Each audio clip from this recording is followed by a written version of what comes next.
Shalom saudaraku. Jadi saya mau melanjutkan saudara khotbah yang bukan kemarin tapi yang kemarinnya lusa.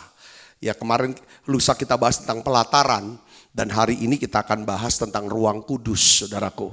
Nah judul khotbah saya adalah tentang doa dan mesbah ukupan di ruangan kudus atau ruangan maha kudus. Saudara lihat di gambar, coba lihat tayangkan gambar daripada bait Allah tabernakel di sini. Saudara lihat ada pintu gerbang yang paling bawah. Yang paling bawah pintu gerbang, lalu di atasnya ada mesbah korban bakaran, ya. Lalu di atasnya lagi ada bejana pembasuhan. Nah itu ruangan pelataran luar, ya saudara. Itu untuk jemaat atau umat Israel lah, saudaraku. Nah dari situ saudara, lalu ada pintu kemah, pintu kemah. Nah di kemah ini hanya boleh, ya saudara, adalah imam, hanya imam, saudara yang bisa masuk ke tempat ini. Nah di sini ada 3 barang.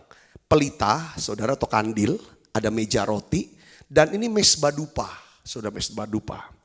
Lalu setelah itu juga ada pintu tirai, saudara, ini pintu tirai, ya pada waktu Yesus mati di salib, saudara tahu pintu tirai ini, saudara, itu robek ya, terbelah 2. Nah di situ ini namanya ruangan maha kudus, ruangan maha kudus, yaitu di situ ada barang namanya tabut perjanjian. Nah di dalam saudara ada tanduk, saudara. Ada sayap, itu lambang kerubim, saudara. Nanti kita akan jelaskan, saudaraku, daripada dan isinya di sini kita sudah bahas. Isi tabut adalah mana yang turun dari surga ditaruh di situ, tongkat Harun yang pernah bertunas, dan 2 loh batu, saudara, itu hukum. Nah kita akan lihat, saudara, di sini yang hari ini saya akan bahas, ya saudara, kita akan melihat dari Alkitab kita, Imamat 16 ayat 18 sampai 19 kita baca saudara, lalu kita lanjut ke Imamat 12 sampai 13. Saya ingin jelaskan tentang apa yang dikerjakan oleh seorang imam, ya, yang diperintahkan Tuhan di ruangan daripada di bait Allah ini, saudara. Jadi sebenarnya doa dan mesbah ukupan di ruangan kudus ini bicara tentang pola doa, ya saudara, pola doa di tabernakel, di ruangan di bait Allah. Nah, pola doa ini, saudara, ini merupakan satu simbol, gambaran, bayang-bayang sebenarnya. Yang dimana ketika Yesus sudah lahir, hidup, mati, dikuburkan dan bangkit, naik ke surga, Roh Kudus dicurahkan. Saudaraku, pola doa ini, saudara, yang jadi simbol, itu menjadi satu kenyataan. Gaya hidup kita sehari-hari. Tapi kita gak perlu lagi pakai barang-barang ini. Tapi saya akan jelaskan saudara ini. Kita akan baca sama-sama yuk. Imamat 16 ayat 18 sampai 19. Hal yang sulit kalau saya lagi sedang berdoa. Ini hal yang mungkin sulit saudara untuk dijelaskan. Saya minta hikmat Tuhan untuk bisa mengajar dalam bahasa yang sederhana dan mudah dimengerti. Saudara, kita akan baca sama-sama. 1, 2, 3. Kemudian haruslah ia pergi keluar mesbah yang ada di hadapan Tuhan dan mengadakan pendamaian bagi mesbah itu. Ia harus mengambil sedikit dari darah lembu jantan, ya, lembu jantan, dan dari darah domba jantan itu. Jadi sebenarnya saudaraku, kapan diambil? Di pelataran. Jadi pelataran itu penuh dengan darah, bu amus lah. Di situ saudara. Binatang dipotong, darahnya diambil, saudara, nanti dagingnya ditaruh di mesbah korban pembakaran untuk dibakar, saudaraku. Nah, jadi imam itu terus ambil darahnya, terus membubuhkan pada tanduk-tanduk mesbah sekelilingnya. Di mana? Di ruangan maha kudus itu ada. Masuk ruangan pakai darah, bawa darah. Ayat 19. Kemudian ia harus memercikkan sedikit dari darah itu ke mesbah itu dengan jarinya 7 kali. Dan mentahirkan serta menguduskannya dari segala kenajisan orang Israel. Jadi darah itu berfungsi untuk apa saudara? Akan menyucikan bangsa itu dari segala kenajisan. Ya, ayat 16, ayat 12, 13 kita baca sama-sama. 1, 2, 3. Dan ia harus mengambil perbaraan berisi penuh bara api dari atas mesbah yang di hadapan Tuhan. Ya, jadi bara api yang ada apinya saudaraku diambil. Dan serangkup penuh ukupan dari minyak wangi-wangian yang digiling sampai halus, lalu membawanya masuk ke belakang tabir, itu ruangan Maha Kudus. Kemudian ia harus meletakkan ukupan itu di atas api yang di hadapan Tuhan, sehingga asap ukupan itu menutupi tutup pendamaian yang di atas hukum tabut, hukum Allah, supaya ia jangan mati. Jadi imam itu kalau misalnya masuk ke ruangan Maha Kudus itu harus penuh dengan apa saudara? Asap. Asapnya asap ukupan. Jadi nggak sampai badannya nggak kelihatan lagi, saudaraku. Apa sih? Semuanya ada simbol, semuanya ada arti, saudara. Semua barang ini, tindakan ini, semuanya mengandung arti. Sekarang kita lihat artinya apa sih sebenarnya. Gini saudaraku, kita sebagai orang itu semua orang bisa berdoa. Agama apapun ngajarin berdoa, saudaraku Yesus Kristus. Tapi kita harus ingat loh saudara, setiap orang yang datang berdoa ke hadapan Allah, orang itu harus memenuhi syarat dua. Sebenarnya saudaraku yang Kristus, dua. Dia tuh harus ada darah. Yang kedua, dia tuh harus ada api. Darah dan api. Saya mau bahas tentang salib dan kuasa darah Kristus. Ini bicara tentang penebusan. Salib dan kuasa darah Kristus. Saudaraku Yesus Kristus, ya. Jadi setiap orang yang datang ke Tuhan untuk berdoa, untuk beribadah, orang itu adalah orang yang harus ditebus oleh darah Kristus. Yang kedua, orang itu harus mengakhiri hidup lamanya, atau mereka telah mengalami kematian daging di kayu salib. Saudara, Ibrani 9 ayat 22 itu menyatakan begini.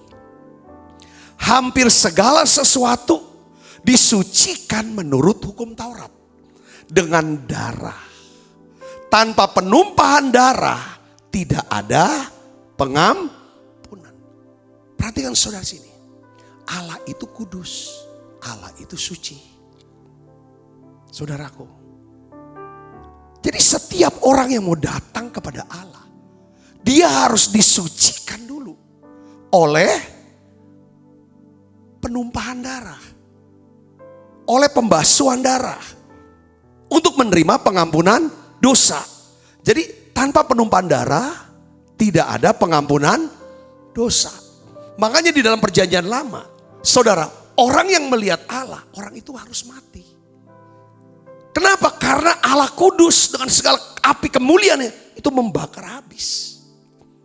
Ibu bapak saudaraku yang Kristus, gini. Kalau seseorang datang ke hadapan Allah, saudaraku, dia berdoa, tapi belum mengalami penebusan oleh darah Kristus. Dia belum, saudara, menerima yang namanya pengampunan dosa lewat darah Kristus. Maka ibadahnya, doanya, persembahannya ke Tuhan itu seperti kain. Saudara, seperti halnya kain di hadapan Tuhan, doanya tidak didengar, persembahannya tidak diterima, ibadahnya sia-sia. Karena konsepnya adalah Allah kudus, Allah suci. Siapa yang mau mendekat Allah harus disucikan, harus dikuduskan. Untuk bisa disucikan, dikuduskan, orang itu harus diampuni. Bentuk pengampunan adalah lewat darah. Makanya imam harus ambil saudara darah lembu yang dikorbankan, darah domba yang dikorbankan untuk dipercikan. Untuk apa? Untuk kepentingan daripada kenajisan daripada bangsa Israel. Ibu bapak saudara bisa mengerti sini? Katakan amin. Jadi pentingnya darah. Saudara kasih, makanya dalam di denah tabernakel, maka yang pertama itu mesbah korban bakaran. Itu bicara tentang apa? Setiap orang perlu darah, perlu disucikan, perlu diampuni. Supaya apa? Bisa menghadap Allah. Ini bicara tentang apa? Ini pertobatan dan lahir baru. Baru masuk ke bejana pembasuhan. Itu bicara apa? Air. Bicara baptisan selam. Saudaraku, baru dia bisa masuk ke ruangan kudus. Nah di situ mesbah ukupan bicara tentang apa? Itulah namanya nyanyian. Jadi bila seorang mau masuk ke ruangan kudus untuk membakar mesbah ukupan. Jadi doanya tuh di ruangan kudus, saudara. Mesbah ukupan, saudaraku, dan ruangan kudus. Dia harus membawa api. Nah, api yang menghanguskan korban. Ya kan, daging korban persembahan. Yang ditaruh di mesbah pembakaran yang ada di ruangan pelataran. Saudaraku, ya harus bawa api yang menghanguskan korban. Dari situ, saudara. Ya. Nah, Allah menghukum Nadab dan Abihu. Dia nggak bawa api yang dari situ, saudaraku. Nah, api yang bagaimana? Jadi di sini kita melihat tanpa darah, tanpa api, tidak ada seorang pun dapat masuk hadirat Tuhan atau ruangan Maha Kudus. Apa artinya di sini? Darah adalah tanda pertobatan. Darah adalah tanda apa? Pertobatan. Pembasuhan oleh darah Kristus. Kedua, api. Api lambang apa? Kematian.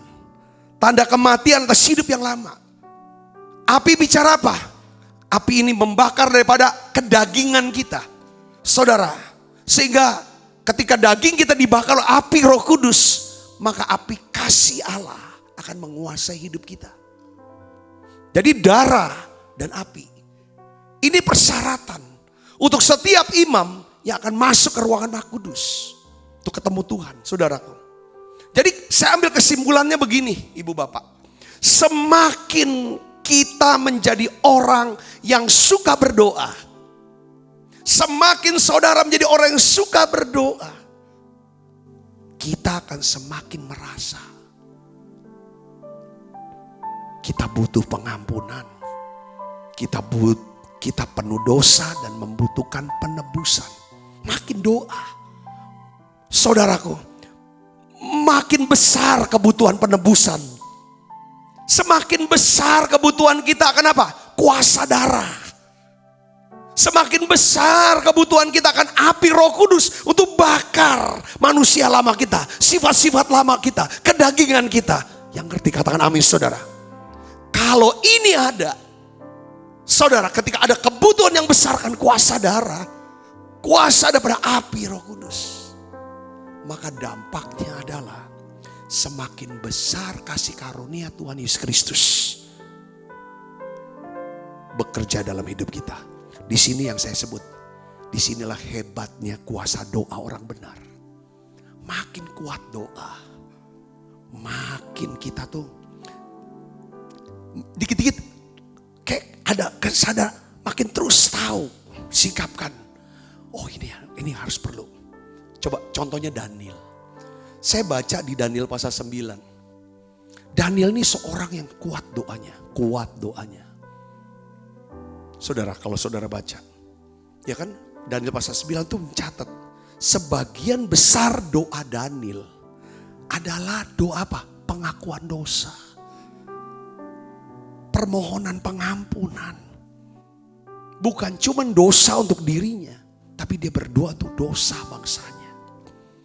Daniel menyadari betapa pentingnya berdoa dengan bersandar pada apa?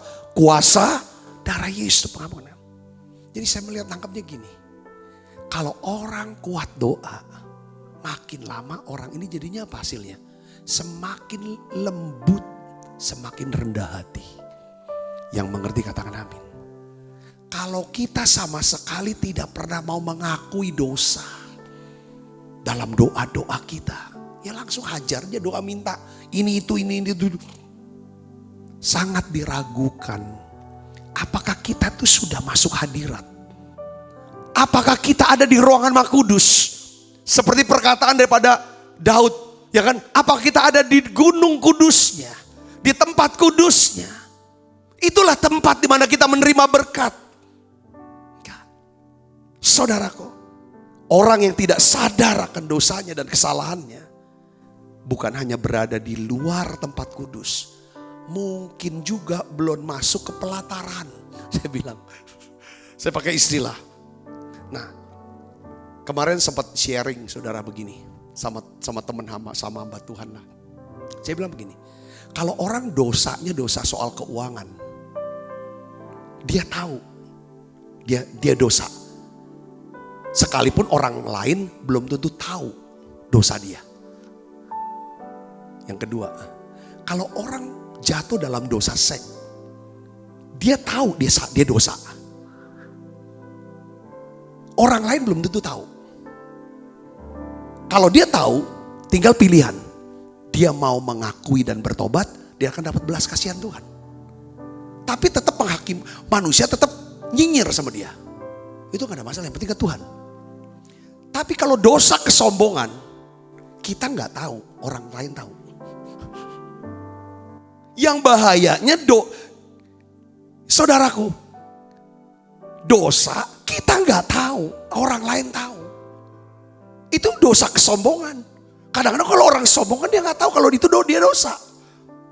Tapi orang lain yang tahu. Dosa pertama, saudaraku, bukan dosa uang, bukan dosa seks. Tapi dosa apa? Kesombongan. Lucifer. Nah, disinilah saudaraku, ya kan, ketika seseorang, makanya tidak menyadari akan dosanya, orang itu sebenarnya tidak kenal, tidak ketemu, tidak dekat sama Tuhan. Sekalipun mungkin dia adalah seorang hamba Tuhan, bisa saja. Bisa saja dia orang percaya. Jadi dosa kesombongan itu menyebabkan orang tuh tidak sadar kalau dia sudah jatuh dalam dosa. Sebenarnya dia memerlukan darah Kristus, memerlukan pengampunan dan penyucian. Karena gini saudaraku, prinsipnya gini, Allah itu terang. Kalau kita bersekutu bisa dekat sama Tuhan yang adalah terang, saudaraku, maka kita pasti dengan mudah melihat dosa-dosa kita sendiri. Lalu kita ada satu kesadaran, aku butuh darah Yesus, aku butuh belas kasihan, aku butuh diampuni, aku butuh kuasa api Roh Kudus untuk kami bisa hidup menurut kehendaknya. Katakan amin. Jadi makin saudara nih dekat ke Tuhan, kan terang, dia terang. Jadi yang dulunya kita pikir ini baik, fine-fine saja, pantas, makin dekat sama Tuhan, makin dekat sama terang. Makin besar kebutuhan akan darah, makin besar kebutuhan akan api, makin suka ada di hadirat dengan baik saudara. Yang dulunya baik, pantas, sekarang mulai terlihat sepertinya kok ini gak berkenan lagi. Dulu kita, ya saudara bisa kasih contoh deh yang lain-lain. Dulu kayaknya nonton gitu, kayaknya gak ada masalah kan. Ya gak dosa juga, gak salah. Jadi gini saudara, semakin kita dekat sama Tuhan, makin suka di hadirat, standar hidup kita tuh meningkat. Bukan lagi bicara benar salah, bukan lagi bicara boleh atau tidak boleh. Tetapi saudara, standar hidup kita, dengar baik saudaraku, itu udah meningkat kepada apakah ini berguna, apakah ini membangun. Berguna enggak? Kalau berguna, ya aku akan katakan dan aku akan lakukan. Membangun enggak? Kalau ya, aku katakan aku lakukan. Saudara bisa ngerti poinnya di sini? Katakan amin. 1 Korintus 10 ayat 23 ini katakan ini. Segala sesuatu diperbolehkan. Benar kok. Tetapi bukan segala sesuatu berguna. Segala sesuatu diperbolehkan, benar. Tetapi bukan segala sesuatu membangun. Jadi satu hal yang pasti dalam kehidupan doa orang-orang benar adalah gini. Kalau Roh Kudus mendorong kita berdoa mengenai satu hal penting. Kalau dia mau dorong, ini kan kita mau jadi seorang imam yang berdoa kan, imamat yang rajani. Saudara biasanya saudara, waktu kita mau disuruh doa, hal pertama yang dia kerjakan, Roh Kudus kerjakan apa? Dia terangi kita. Dia mulai sucikan kita. Dengan apa? Pada waktu dia mau menyucikan kita, dia templak kesalahan kita. Templak. Mestinya kau tuh gak usah ngomong seperti itu. Kamu gak usah pikir seperti itu. Seharusnya kamu tuh jangan buat itu. Tidak, bukan dosa. Memang mungkin itu. Tapi jangan, salah ya. Salah ya Tuhan. Di sini tuh kayak ada ciut gitu. Kempes, ada yang kempes.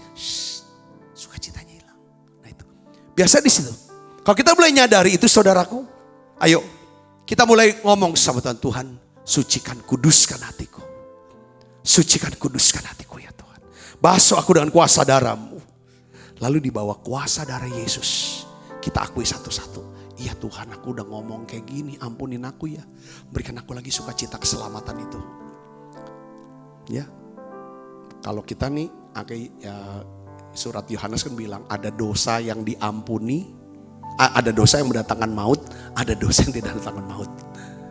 Nanti kita akan bahas. Intinya gini, setiap orang yang sudah ditebus oleh darah Yesus, dia bisa berdosa dan bisa bersalah. Tapi dosanya tidak mendatangkan maut. Tetapi mengakibatkan apa? Hilangnya sukacita keselamatan. Keselamatan yang gak hilang, tapi sukacita keselamatan yang hilang.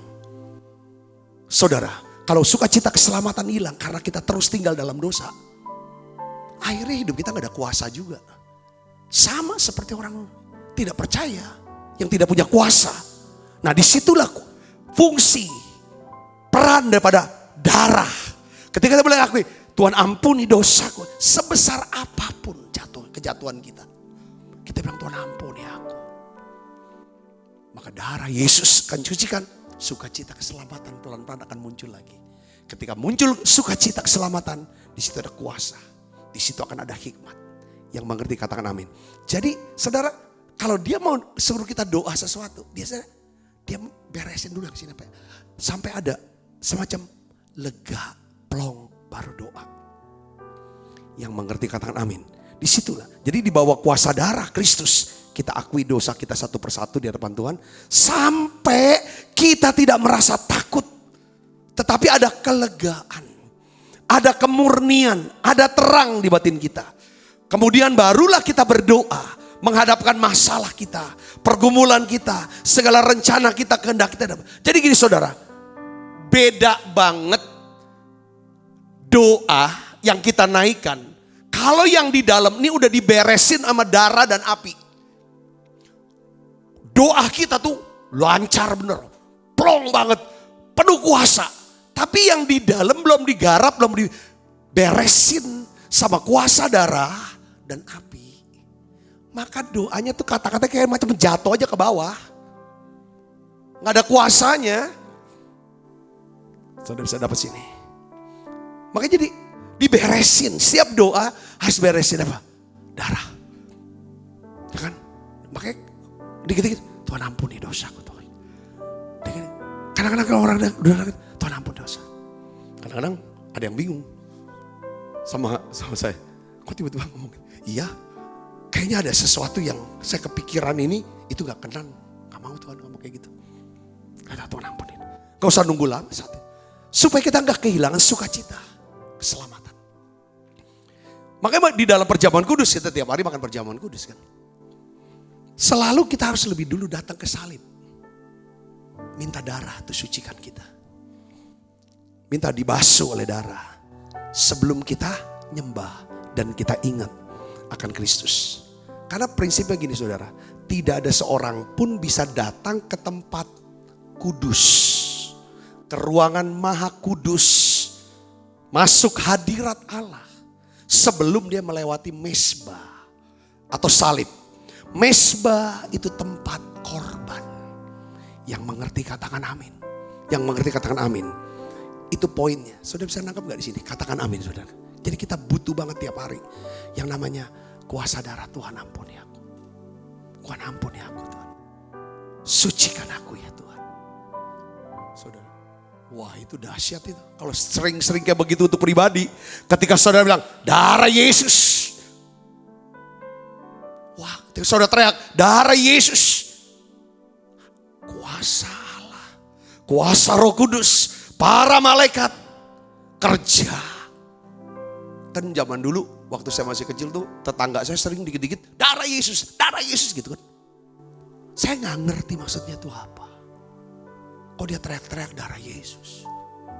Oh, rupanya ada kuasa dalam darah Yesus. Darah Yesus ada kuasa. Dimulai dari hati yang mau berkata, Tuhan ampuni aku. Tuhan sucikan aku. Basuh aku dengan darah-Mu yang kudus. Selesai itu kita ngomong kuasa darah. Darah Yesus. Baru ada kuasanya. Amin. Saya sudah dapat poinnya di sini. Poin yang kedua yang saya mau bahas begini. Tentang salib. Dan ini api, tadi tentang darah, ini tentang api. Jadi seorang pendoa adalah orang yang telah ditebus oleh darah Yesus.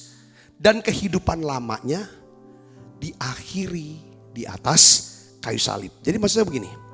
Kalau tiap kali kita berdoa, kita ini harus nanya. Saya ini, manusia lama saya ini, daging saya ini. Ya kan, sudah diakhiri atau belum? Apapun yang kita doakan, itu perlu diakhiri dalam hal itu. Maksudnya apa? Daging ini saudara, harus dibakar habis di mezbah korban. Daging persembahan harus dipersembahkan. Yang ngerti apa sih daging? Kesombongan kita. Keserakahan kita. Hawa nafsu kita. Yang di dalamnya di situ ada kebencian lah, kemarahan lah. Ini harus benar-benar dibakar sampai jadi apa? Abu. Saudara, harus dibakar jadi korban, ya kan? Daging persembahan harus dibakar jadi apa? Abu. Saudara. Nah, perhatikan sini. Jadi api yang membakar di atas mezbah bakaran di pelataran bait Allah, itu api itu, saudara, tadi kita baca ayatnya, itu akan dipakai untuk bakar mezbah ukupan. Mezbah ukupan di ruangan Maha Kudus. Hanya api yang bakar korban daging persembahan sampai jadi abu. Jadi saya boleh nangkep, kenapa kok harus jadi abu? Maksudnya gini, kalau api itu tidak membakar korban sampai jadi abu, api itu tidak boleh dibawa ke mezbah ukupan untuk membakar ukupan. Karena api itu akan jadi api apa? Api asing. Saudaraku. Jadi kita lihat betapa seriusnya Tuhan untuk masalah ini. Di mana Tuhan tuh membinasakan Nadab dan Abihu. Karena dia bawa api asing. Bakar dari api yang gak jadi abu. Maksudnya poinnya begini saudaraku Yesus Kristus ya. Saya mau dapetin gini.